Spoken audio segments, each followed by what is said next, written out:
Hello दोस्तों, कैसे हैं आप लोग। आज हम आपको बताएंगे कि कम्युनिकेशन स्किल की कॉपी कैसे चेक होती है। कम्युनिकेशन स्किल की कॉपी में ऐसी कौन कौन सी चीजें हैं जिसको देख करके एग्जामिनर नंबर आपको देते हैं, और ऐसी कौन कौन सी चीजें हैं जिसको देख करके एग्जामिनर आपके नंबर को काटते हैं। मैं आपको बताऊं तो कम्युनिकेशन स्किल आप लोगों के लिए बहुत ही इंपॉर्टेंट सब्जेक्ट होता है। और अक्सर हम देखते हैं कि अगर आप मार्क्स स्कोर करने की बात करें तो सबसे अधिक अगर आप चाहें अपना परसेंटेज बनाना तो आप कम्युनिकेशन स्किल में बना सकते हैं, क्योंकि कम्युनिकेशन स्किल में दोस्तों आप लोगों का सबसे बेहतरीन तरीके से कॉपी चेक होती है। ठीक है, सबसे पहली बात आप यहां पे सोच लीजिए, एक चीज तो आप हमेशा नोट कर लीजिएगा कि ये पेपर का दोस्तों नियम होता है कि जैसे जैसे पेपर का लेवल कम होता जाता है, अगर आप लोगों के पेपर का लेवल आसान आता है तो आपको ज्यादा खुश होने की जरूरत नहीं है, क्योंकि इजी लेवल पे आप लोगों को नंबर कम मिलता है। और जितना आसान पेपर रहता है उतना ही हमको ये देखने को मिलता है कि स्टूडेंट्स जो है ज्यादा से ज्यादा फेल होते हैं। ठीक है,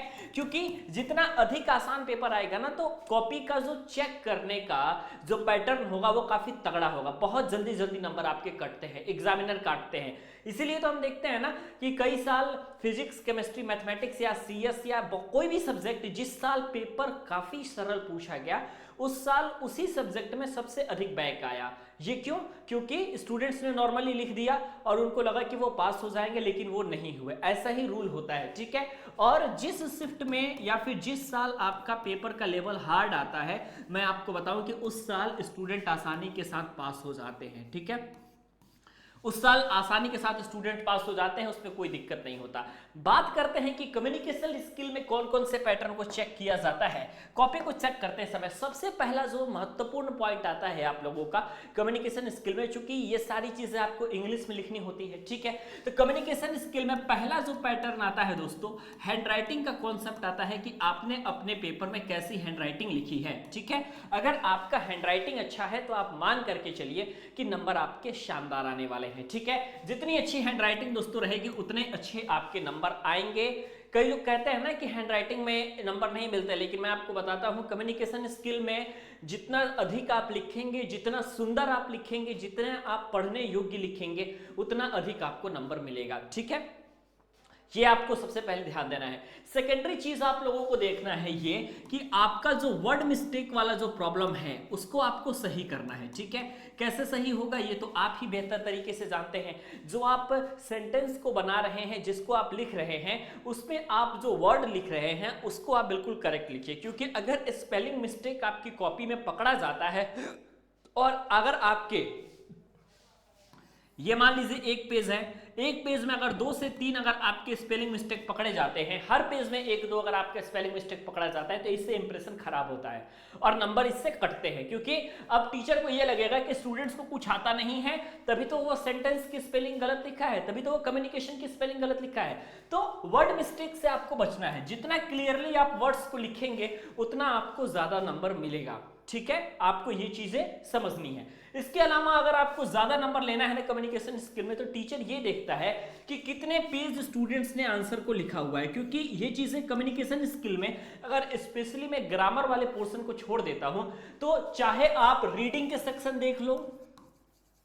ठीक है, चाहे आप राइटिंग का सेक्शन देख लो, या फिर आप लोग स्वयं कम्युनिकेशन स्किल देख लो। ठीक है, यहां पे ये ऐसा सब्जेक्ट है कि आप चाहोगे तो बना बना करके अपने आंसर्स को 3 से 4 पेज में आसानी के साथ लिख सकते हो, क्योंकि इसमें अलग से कोई क्वेश्चन नहीं आएगा। आपको बिल्कुल क्वेश्चन फिक्स है, वो आपको भी पता है कि आपके एग्जाम में कौन कौन से क्वेश्चन आने वाले हैं। डिपेंड ये करता है कि आप उसको बना करके किस तरीके से रिप्रेजेंट कर रहे हो। अगर 2 तरीका है, एक तो ये है कि आपका मेमोरी पावर बहुत तेज है और मेमोरी पावर तेज होने के कारण आपने जो है सारी चीजों को लर्न कर लिया और बिल्कुल हूबहू आप पेपर में छाप करके चले आए। नंबर इससे भी मिलेगा, नंबर तो कटेगा नहीं क्योंकि आपने बिल्कुल सही चीजें लिखी हैं। अगर वर्ड मिस्टेक वगैरह नहीं है, हैंडराइटिंग सही है, तो नंबर आपको इस पे भी मिलेगा। सेकेंडरी चीजें ये होती हैं कि आपको जो है याद तो नहीं है, लेकिन आपने जो है बना बना करके आप जो है उस आंसर्स को लिख रहे हैं, सेंटेंस ठीक लिख रहे हैं, बना बना कर लिख रहे हैं।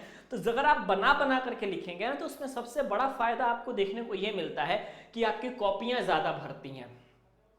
क्योंकि एक ही चीज को आप कई तरीके से बना करके लिखने की आपके पास एबिलिटी आ गई है और आप लिख रहे हैं सारे आंसर्स को, सब में कंटेंट बिल्कुल अलग है। पूरे कॉपी अगर मान लीजिए किसी कॉलेज की कॉपी आई है, 60-70 कॉपियां अगर हैं उस कॉलेज की, तो आप मान करके चलिए कि उसमें जो है सब में जो है अगर आप बना बना करके लिखे हैं तो आपका जो कंटेंट है, जो आपका लिखने का कंटेंट है वो बिल्कुल डिफरेंट है, तो वहां पे आपको नंबर मिलेगा। ठीक है, नंबर कटता ज्यादा किसमें है दोस्तों आपको, तो ग्रामर वाले पोर्शन में सबसे अधिक नंबर कटता है। रीडिंग में तो नंबर आप ले ही लेंगे, रीडिंग में तो नंबर लेना बहुत आसान है, बिकॉज आपको मालूम है कि भाई रीडिंग सेक्शन में जो पढ़ना है पढ़ करके उसके उत्तर को लिखना है, तो आपको मालूम चल जाएगा, तो वहां पे आपको प्रॉब्लम नहीं होगी। सेकेंडरी चीज राइटिंग वाला सेक्शन है, उसमें आपको पता है कि अगर आपने लेटर के फॉर्मेट को तैयार कर लिया है, ईमेल कैसे लिखना है उसके फॉर्मेट को तैयार कर लिया है, ठीक है, आपको पिक्टोरियल ग्राफ कैसे लिखना है, जैसे कि एक होता है ना आपका, मैं आपको बताता हूं कि एक क्वेश्चन आता है कम्युनिकेशन स्किल में, आप लोगों से पूछा जाता है दोस्तों पिक्चर कॉम्पोजिशन करके, ठीक है, पिक्चर कॉम्पोजिशन करके आपसे क्वेश्चन पूछा जाता है, जिसमें आपका जो पिक्चर दिखाया जाता है वो ब्लैक एंड व्हाइट में पिक्चर होती है, ठीक है, और उस ब्लैक एंड व्हाइट में पिक्चर को आप देखते हो और पिक्चर को देख करके उसके आंसर्स को लिखते हो। आंसर्स में क्या लिखना होता है, जो पिक्चर में दिखाया जा रहा है वही सेम चीज आपको लिखना होता है, ठीक है, और आप पिक्चर कंपोजिशन में उन सारी चीजों को लिखते हो और आप आराम से आसानी के साथ क्या करते हो कि उसमें नंबर को गेन करते हो। 10 नंबर का क्वेश्चन होता है दोस्तों वो, ठीक है, ब्लैक एंड व्हाइट में पिक्चर होता है। अगर आपको सेंटेंस बनाने का तरीका मालूम है, अगर आपको मालूम है कि इंग्लिश में सेंटेंस कैसे लिखते हैं, तो फिर आप आसानी के साथ दोस्तों उसमें चीजों को रिप्रेजेंट कर सकते हो, क्योंकि आपको ऑलरेडी सारी चीजें मालूम है कि पिक्चर कंपोजिशन में जो चीजें ब्लैक एंड व्हाइट में दिखाई दे रही हैं आपको सेम चीजों को आपको रिप्रेजेंट कर देना होता है। बस अगर यहाँ पे आपका सेंटेंस ठीक रहा, अगर आपका टेंसेस वगैरह ठीक रहे, ग्रामर वगैरह ठीक रहा, तो आपको यहाँ पे किसी प्रकार की प्रॉब्लम सामने फेस करने को नहीं मिलेंगी, ठीक है, और यही चीजें देख करके एग्जामिनर जो है आप लोगों को सबसे अधिक नंबर कम्युनिकेशन स्किल के पेपर में स्पेशली देता है। और यहाँ पे हम ये देखते हैं कि जिस भी स्टूडेंट्स का, ठीक है,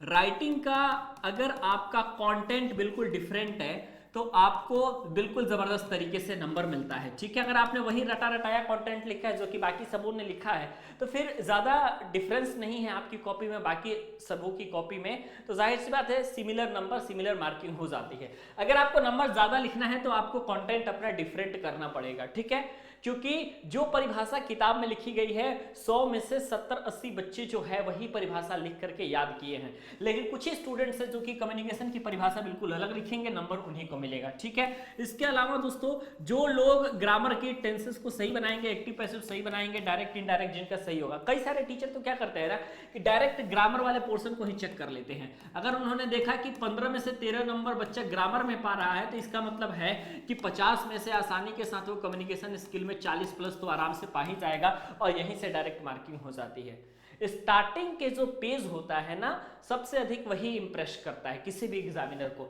50 नंबर का पेपर है अगर आपका, क्योंकि 50 नंबर का पेपर होता है, तो 50 नंबर के पेपर में स्टार्टिंग के अगर 5 से लेकर के 7 पेज आपने तरीके से लिख दिया तो यही चीज आपकी डिसाइड कर लेगी कि आपको 50 में से कितना नंबर मिलेगा। अगर आप स्टार्टिंग के 5 या 7 पेज में ही गलतियां ज्यादा करते हो तो इसका मतलब है कि अगर यह स्टूडेंट स्टार्टिंग में ही गलती ज्यादा कर रहा है, क्योंकि स्टार्टिंग में क्या होता है माइंड बिल्कुल फ्रेश होता है, और स्टार्टिंग में जब आपका माइंड फ्रेश होगा तो उस समय क्या होगा कि ज्यादा से ज्यादा अच्छी चीजें जो आप पढ़े हैं वो कंटेंट आपको, जेन्युइन कंटेंट आपको याद आएगा, वही चीजें स्टूडेंट्स लिखता है। इसीलिए तो देखते हैं ना कि स्टार्टिंग में कॉपियों में पेजेस में राइटिंग अच्छे होते हैं, कंटेंट अच्छा लिखा होता है, किसी प्रकार का मिस्टेक नहीं होता, और जो स्टूडेंट्स ऐसा कर दिए 5-7 पेज में उनको नंबर मिल जाएगा। कुछ लोग जो कि ऐसा काम नहीं कर पाते हैं उनको कम्युनिकेशन स्किल में कभी भी नंबर नहीं मिल पाएगा, और कम्युनिकेशन स्किल की कॉपी चेक करते समय यही गलतियां स्टूडेंट्स करते हैं और इसीलिए एग्जामिनर उन्हें कम नंबर देते हैं। तो मुझे उम्मीद है कि जो तरीका, जो स्ट्रेटेजी हमने बताया है आपको अपने कम्युनिकेशन स्किल के पेपर में, आप उन तरीकों को, आप उन स्ट्रेटेजी को जरूर फॉलो कीजिएगा, क्योंकि अगर आपने उन तरीकों को, उन स्ट्रेटेजी को फॉलो किया तो मजा आ जाएगा कम्युनिकेशन स्किल में। और मैं गारंटी के साथ कह रहा हूं कि 50 में से आप जो है 40 प्लस लेकर के आराम से आने वाले हो। तो दोस्तों वीडियो कैसा लगा आप हमें जरूर बताइएगा कमेंट सेक्शन में। अगला वीडियो आप किस टॉपिक पर देखना चाहते हैं, physics, chemistry, math, communication skill, drawing, किस में देखना चाहते हो, फटाफट नीचे कमेंट सेक्शन में बताइए और उसके बाद हम आपके लिए वो वीडियोस लेकर के आएंगे।